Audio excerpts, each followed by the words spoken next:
Des conseils pour déterminer le risque de cancer du côlon.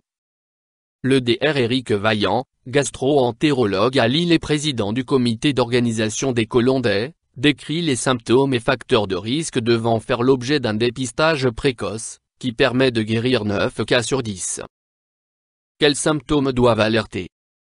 Des maux de ventre, des troubles du transit, du sang dans les selles sont des signaux qui doivent alerter, surtout après 50 ans. Si ces troubles durent plus d'une semaine et ne concernent pas une maladie infectieuse comme une gastro-entérite ou une indigestion, il faut consulter. On peut en tant que patient demander à faire un examen de dépistage, la coloscopie. Qui sont les personnes les plus fréquemment concernées? Les personnes âgées de 50 à 74 ans, 17 millions de Français, sont invitées à pratiquer un dépistage tous les 2 ans, symptômes ou non. Hormis l'âge, on doit prendre en compte le critère héréditaire. Le risque devient élevé quand on a un parent ou grand-parent qui a eu un cancer colorectal. Dans ces cas de figure, le dépistage est recommandé 10 ans avant l'âge du parent diagnostiqué.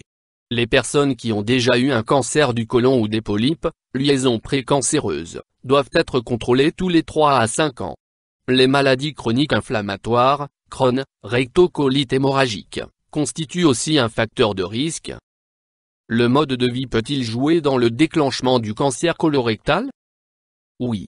Un homme de 68 ans, plutôt sédentaire, qui a pris 15-20 kg ces dernières années, qui mange beaucoup de charcuterie et peu de fibres, est par exemple une personne à risque.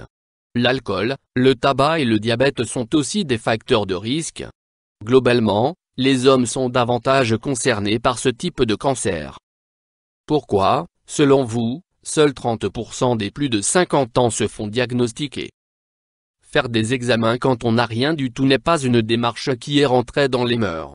Le manque de symptômes apparents fait que l'on banalise cette maladie. La coloscopie est un examen qui a tendance à faire peur, du fait de l'anesthésie générale.